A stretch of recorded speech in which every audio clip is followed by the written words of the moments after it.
Welcome to TryABA. Today's video is going to talk about the BACB exam, a big one. So the content area is going to be geared more towards students, people who are getting ready to sit for the exam. If you've just finished your fieldwork hours, you're getting started, you're nervous, you're anxious, you're excited, all the feels as it relates to taking the big test.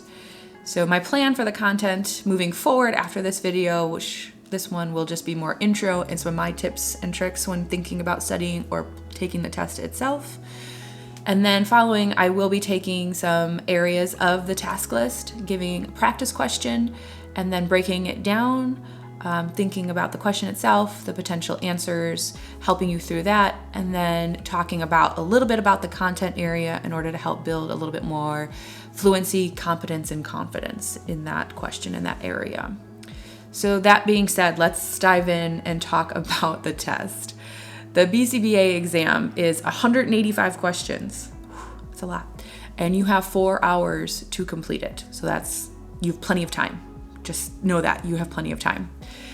There is a really great resource in your BACB handbook itself. However, there's also a section in there that will break down the test itself of how many questions are in the test based on the task list sections. So it'll give you a great tool there as well in your study prep. In the most recent BACB newsletter, we got the 2023 test results in which about 18,700 people sat for the test and took it. And about 56% of those were first-time takers and 23% were retakers. So that being said, of the 2023 results, we have about 7,000 new BCBAs. Way to go, guys, which is about a 48% pass rate. That's so exciting, very exciting. Congratulations to all you who have passed. So when you're starting to think about, or you want to start thinking about and planning your exam or your study time, there's a lot of great resources available to you. So take a time, do some homework, do some research, figure out what will work best for you in studying. There are the BDS modules, which are very popular. I know that I've used them. A lot of them are actually built into your coursework, so that's just a great tool to have. FIT, Florida Institute of Technology, has some boot camps and some practice tests and lots of resources available too for you there. There are apps like the ABA Wizard and ABA Study Notes that also might have websites and other resources available there that could be great. Teachers Pay Teachers has resources available. There are Facebook groups and study groups online that you can join that might be great for discussions and practice questions, your own flashcards, the list goes on. TryABA does awful. I also have created a 5th edition task list self-assessment. Link is below that might help you take a broader look at the task list in the sections and kind of give you an idea of where you're feeling your strengths and where you want to spend some time studying and preparing a little bit more. So with that being said, some of those resources can and are costly. So budget that in mind. I would recommend finding some free resources first and seeing what you like and what you don't like. That way, when you are ready to potentially spend some money on it, you know what's going to help you best and support you the most. So, and when leading up to the task itself, I have a couple recommendations. Definitely use the task list. It's your guide, and don't forget to keep in mind that next year it will be updating to the 6th edition. So, depending on what your timeline is and when you want to sit for the exam, just keep that in mind. Find some resources and help yourself self-assess, like I've already talked about. It's very important. You want to set yourself up for success as much as possible with this. Don't be afraid to ask for help, and do get support in a variety of ways. Again, what works best for you.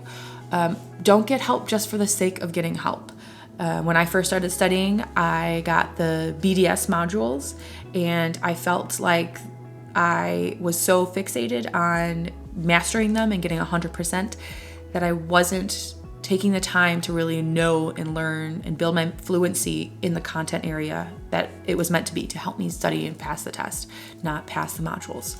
So keep that in mind when you're looking at resources, when you're trying to figure out what's going to work best for you. When you're trying to decide your structure or your schedule, I'd recommend working backwards. Figure out what your goal is when you want to sit for the exam, and then work backwards month to month. How much time are you willing to spend per week, per month studying for the exam? How much money are you willing to spend studying for the exam? What kind of resources? When are you going to allot this time? Work yourself backwards to kind of set yourself up that way and create the schedule that you know that you can stick to. That being said, I would also say try to maintain that try to maintain that study life balance. Don't overstudy. Don't burn yourself out. Self-care is very important. You still want to have a life during this time. It can be a very stressful time unless you're a great test taker, then by all means, God love you. I support you for that. But don't overdo it. Take breaks. Close the screen for a little while. Do something for you. Self-care is very important. Okay, so when taking the test, here's my tips. Don't rush through reading the question. In fact, read it twice. Really understand what the question is asking and what it's saying. Do not add to the question. Do not overthink it. So don't try to give details of what you would do in that situation.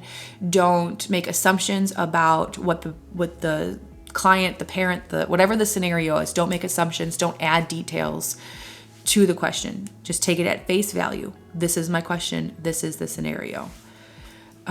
Take a closer look. Okay, so what are they actually asking in this question? Is there a certain task list area that's popping out that's like, oh, this might be an ethical question. This might be looking at measurement. What is the content area do you think that they're asking in this question? I also recommend looking for keywords or phrases in the question. So what is the next step? Not what is the best step, what is the next step? Because I feel like a lot of times I myself have gotten tripped up in those questions. So is there a keyword or phrase that stands out as it relates either to the content or to what they are asking of you in this question? Next, look at your answers. There's probably one or two that you can probably rule out right away. They're either made up words, they don't fit the question, they don't exist. Just kind of wash them out right away.